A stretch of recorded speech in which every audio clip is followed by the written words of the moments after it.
So this is problem 4-150. It's on page 230. A 200 millimeter lever and a 240 millimeter diameter pulley are welded to the axle BE that is supported by bearings at C and D. If a 720 Newton vertical load is applied at A when the lever is horizontal, determine A, the tension in the cord, B, the reactions at C and D, and assume that the bearing at D does not exert any axial thrust. Okay, the reason they say to assume that the bearing doesn't exert any axial thrust is so that you don't have a statically indeterminate situation along the z-axis. But anyway, let's solve this one. Let me sketch it. I think that'll be worthwhile so we can point to things and talk about them. I'm going to use X's for bearings. That's pretty common in the mechanical world. So bearing C is here, bearing D is here. Here's the lever they mentioned that has a 720 Newton load applied to it. And then there's a wheel on the other side. Now this wheel's not going to be very pretty, but bear with me. There we go. Of course these bearings are grounded, so that's how the whole thing is supported. But there's a rope of some kind, or cable, whatever it is, that comes off with tension that we don't know. Now the radius of the disc, radius in proper view, 120 millimeters. 120 millimeters between the bearings. So I'll just do an aligned dimension there, 120 millimeter. 80 millimeter is the distance coming out to this arm. I don't know how to draw that very well. Let's just do it here. Yeah, that won't be good. We'll put it aligned down here, something like that. You have the book in front of you, I hope, so you can understand what I'm drawing here. 40 millimeter from here to here. Okay. We just need the dimensions. And then last but not least, the length of the lever arm is 200 millimeters. Now the coordinate system is set up so that there is a z-axis here, a y-axis here, and an x-axis over here. Is this a right-handed coordinate system? Well, x cross y is z, so yes, it is. So basically we're supposed to find what all? Tension in the cord, so we'd like to know this. What else do we want to know? Reactions at C and D. So forces at those two places. And I think that's it. We're just supposed to assume that there's no axial thrust at D. So basically what that says is we'd like to find CX, CY, CZ, but there's only a dy and dx, no thrust at all. Okay. Any questions about the setup? How should we start? What should we do? How many equations do we have to work with here? 6. Sum of forces in all directions, sum of moments in all directions. I always like to start with the sum of forces because I think that's easiest. So notice we don't know the magnitude and direction of these forces. Let me assume a direction. So for C, I'm going to assume that we've got CY like that. Let's see, CX like that. You see how I'm trying to align with the coordinate system. And then CZ like this. Of course, if you notice, the only force in the z direction is CZ. So we can tell from the very beginning CZ is 0. Basically, the sum of forces in the z direction is going to be trivial. It's not really interesting. So we really have 5 equations to play with. We'll have dy and dx. Okay. So I count 4 unknowns already. Well, if we include the tension, that's 5. So we should be able to solve this. Well, you could say we've already solved one of them, if you like. Okay. So I always like to start with the sum of force equations because they're simplest. The sum of moment equations, you often have to choose a point somewhere to make your life easy. Does that make sense? It can be a little bit difficult to choose a good point, but if you write down your sum of force equation, sometimes I give your brain time enough to think and decide, oh, wait a second, maybe this point would be a good point to choose. So let's start with sum of force in the x direction. I see Cx and I see dx. I'm assuming they're in the positive direction. I also see tension T. Understand I'm taking all of this as a free body without the bearings in place, right? I've replaced the bearings essentially with reactions at C and D. So I've got the tension. What else do we have? The 720 Newton load only points in the negative y direction, so it's not part of this. If we, anyway, the sum of all that is 0, let's not forget that. If we sum forces in the y direction, we've got cy plus dy. But then we have the negative 720 Newton load, and I think that's it in the y direction. Did I miss anything? I think we're okay. Like I said, the sum of forces in the z direction is not really interesting. So how many unknowns? Well, we got all of them. 1, 2, 3, 4, 5, but only 2 equations. So we better set up 3 sum of moment equations. Those sum of moment equations would be about the z-axis, the y-axis, and the x-axis, or at least parallel to those axes. We may not want to actually sum moments about the x-axis. If you sum moments about the x-axis, would you get rid of any unknowns? Well, what would cause a moment about the x-axis? Remember the trick that I showed you? If you have a force in the other axis and a moment arm in yet the last axis. So, for example, if I want moments about x, I could look for forces in the z direction that have y moment arms, or forces in the y direction that have z moment arms. And those are the things that can cause moments about the x-axis. Okay. So what I see here are forces in the x direction. Since those are forces in the x direction, obviously that's not going to cause a moment, so I don't have to worry about those. Here's a force in the y direction. This y direction force does have a z moment arm, so this should appear in a sum of moments about the x-axis. Now maybe I could choose an axis parallel to the x-axis and make my life easier. Let me show you what I mean. Let me go ahead and sum moments about the x-axis. Do we want to take counterclockwise as positive? Well, what's counterclockwise? That doesn't make sense, right? If I'm summing moments about the x-axis, I'm just going to use the axis itself and my right hand to indicate which is a positive moment. So if I point my thumb in the direction of the x-axis, any force that tends to do that about that axis is a positive moment. Well, dy is causing a negative moment. So I would have to write that this equals negative dy multiplied by its 40 millimeter moment. So there's the moment of dy, and that's a z dimension, you see. In the same way, cy causes a moment about the x-axis. It is also a negative moment and has a moment arm of, what is this, 120 plus 40, so 160 millimeters. How about the 720 Newton load? Is that 200 millimeters? Yeah, it is. Well, the 720 Newton load is a force in the y direction, and it has a z moment arm. In other words, it has a distance from its point of application, which is right here, in the z direction to the x-axis. How far is that moment arm? Maybe hard to tell from my drawing, but look at the book. What's the length of the moment arm for the 720 Newton force? 240. 240, exactly. Everybody see that? It's 240 millimeters. Does that 720 Newton load, does it cause a positive or negative moment about the x-axis? It causes a positive moment, so I have to write plus 720. Notice I've neglected to write Newton, so I'm just going to keep that, times 240 millimeter, and the sum is 0. Okay, so there's my sum of moments about the x-axis. Could I have chosen a better point? What would you recommend? D or C, right? D or C. If I sum moments about D or C, notice that will eliminate one of the unknowns. As a matter of fact, then I'll have one equation and one unknown.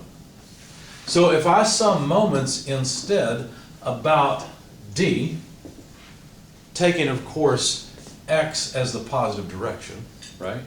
So what I'm trying to say there is I'm summing moments about D parallel to x, if you like. Right? But the x-axis defines the positive direction. Well, then what would I have? Well, let's see. Cy still causes a negative moment, so negative Cy. Now the moment arm is how much? In other words, what's the z dimension between C and D? 120. Okay. What else causes a moment? Does the tension in the string, how many people say that causes a moment? How many people say it can't? Okay, good. Those of you that know it cannot, tell me why it can't cause a moment about the x-axis. It's parallel to X. Parallel to the x-axis. There's no way. Okay? It's in the x direction. Okay, so how do we finish off this equation? How would it go?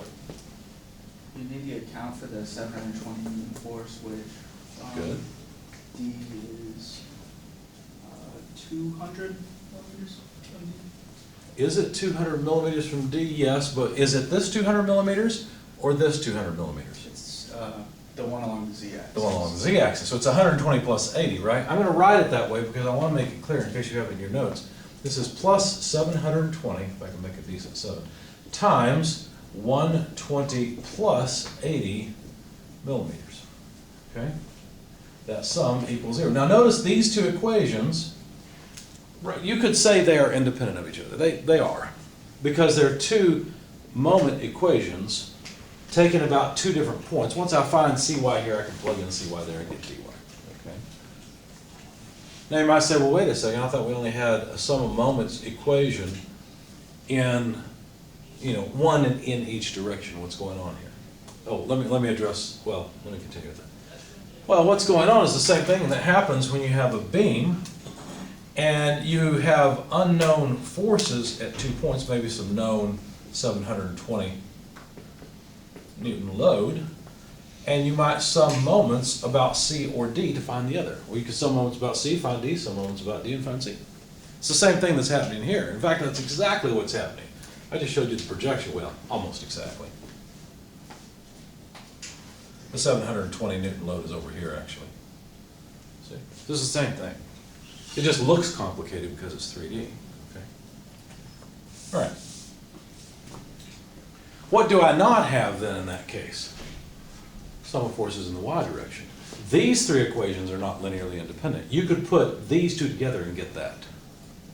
Notice how they have cy dy in them. Okay? So I could choose to solve two equations, two unknowns, or I could solve this equation and then use either one of these. Why don't we do that? Why don't we do both? Let's use the good equation here, solve for cy.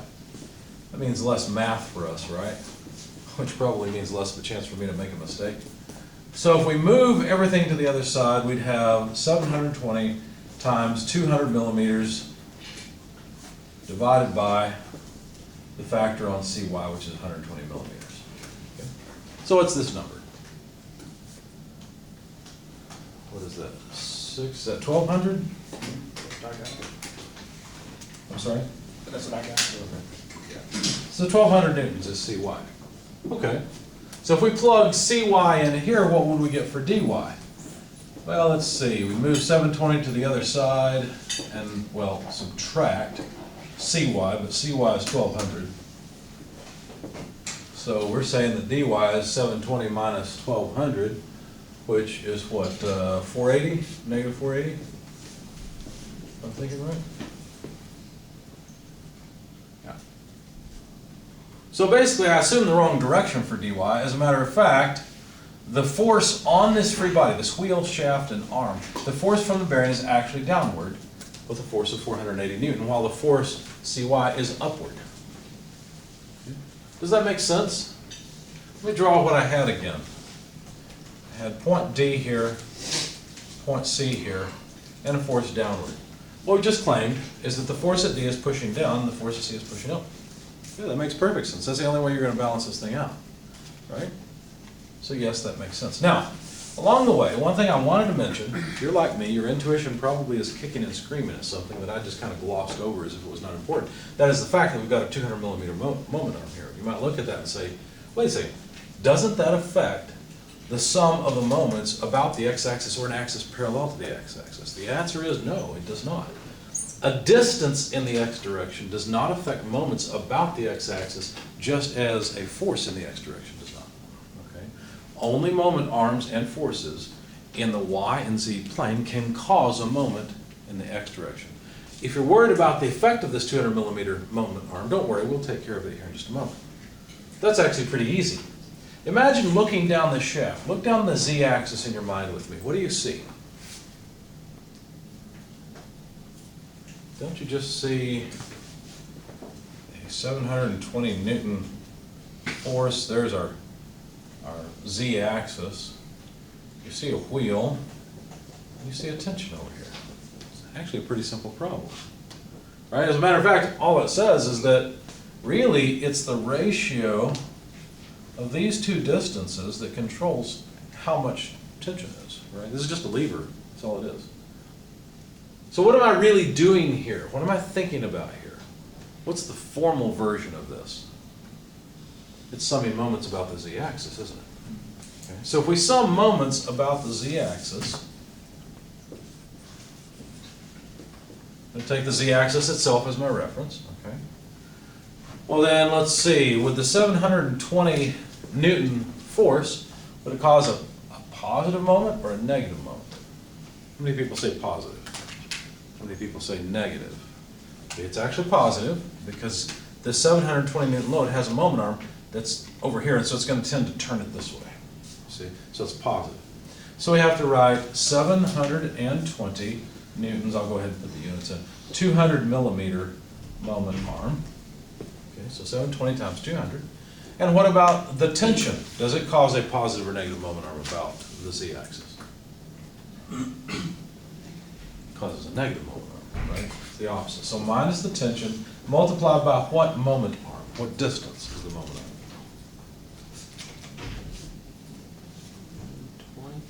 Right, it's just the radius of that disk. So 120 millimeter. Okay. So we can solve for the tension directly. That's not too bad. It's just what, 720 times 200 over 120. These numbers look familiar, don't they? I think that's 1200, isn't it? Same as it was before. So now we found that the tension is 1200 newtons. We found that Cy, as I have drawn it, is also 1200 newtons. And dy, as I have drawn it, is actually negative 480 newtons. Okay.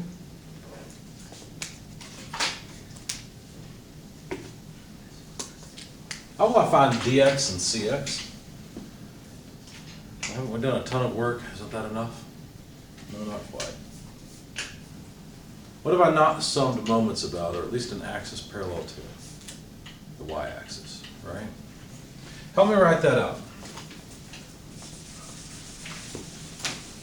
Help me write out the sum of moments about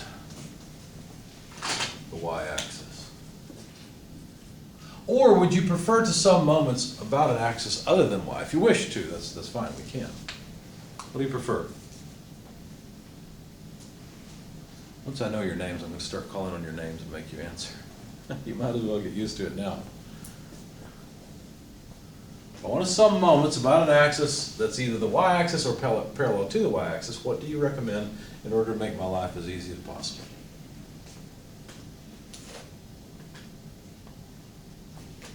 If we sum moments about the y-axis, what will appear in the equation as unknowns? Okay. Dx and cx. dx and cx, exactly, right? Those are the two unknowns that would appear. What if I sum moments about point D in the y direction? Then, will dx appear? No, because there will be no moment arm, right? There will be no distance along the z-axis for this x direction force to have a moment arm. Okay. What if I sum moments about c? Well, that would get rid of cx in the unknown. The only unknown would be dx. I'm going to go ahead and sum moments about y, so I want to show you what happens when you don't choose the optimum point to sum moments about. Okay? We'll end up with two equations, two unknowns. It's not terrible, but it can be convenient and helpful to sum moments about a convenient axis. So summing moments about the y direction, help me out here. Positive y direction is this way. Does dx cause a positive moment? Yes. Does cx cause a positive moment? Yes, it does. Does the tension cause a positive or negative moment? Warning, cis track ahead. Causes zero moment arm. It has no moment arm, right? We're summing moments about the y-axis and t passes right through it. Okay? So, let's see. Positive moment dx. What's the moment arm for dx? 40 millimeter. Now, notice this is not dx like a calculus dx, like a differential distance along the x direction. This is a force at d in the x direction. Okay. How about the moment of cx? It's also positive. Tell me its moment arm. 60. 160, good. And the sum is 0, isn't it? What does this tell you immediately about cx and dx? Chose the wrong direction for one of them, didn't we? Okay, one's going to be positive, one's negative. We can also sum forces in the x direction, which I don't know if we had written that down or not. We may have written it down and I erased it, I don't know. Basically it says cx plus dx plus t equals 0. There's only cx, dx, and t that operate in the x or have components in the x direction. So, from this we can say cx is equal to, or, yeah, let's do that, to negative t minus dx, okay? Which we can take and we can plug into our sum of moments equation and write, therefore, dx times 40 plus cx, but cx is negative t minus dx times 160 equals 0. Pull that all to the other side. I guess that's probably the easiest way. Equals t times 160 plus dx times 160. Let's see. So I guess pull this to the other side. We'd have dx times 40 less 160 is negative 120 equals t times 160. So dx is negative t 160 over 120, or 4/3. So all we have to do is take negative 1200 newtons and multiply by 4 over 3. Well, that's not too bad because 1200 over 3 is 400. So negative 1600 newtons is our answer. So again, I assumed the wrong direction for dx. But notice what I had to do. I had to use algebra and put two of the equations together. Not terrible. But it would have been nicer had I some moments about d or c, for example. Okay. Now that I've got dx, let's plug it back in to this equation and find out what cx is equal to. So negative 1200 minus dx, but notice dx is itself negative 1600. Okay? So that's plus 1600, net effect is this is 400 newtons. Okay? So cx is equal to 400 newtons.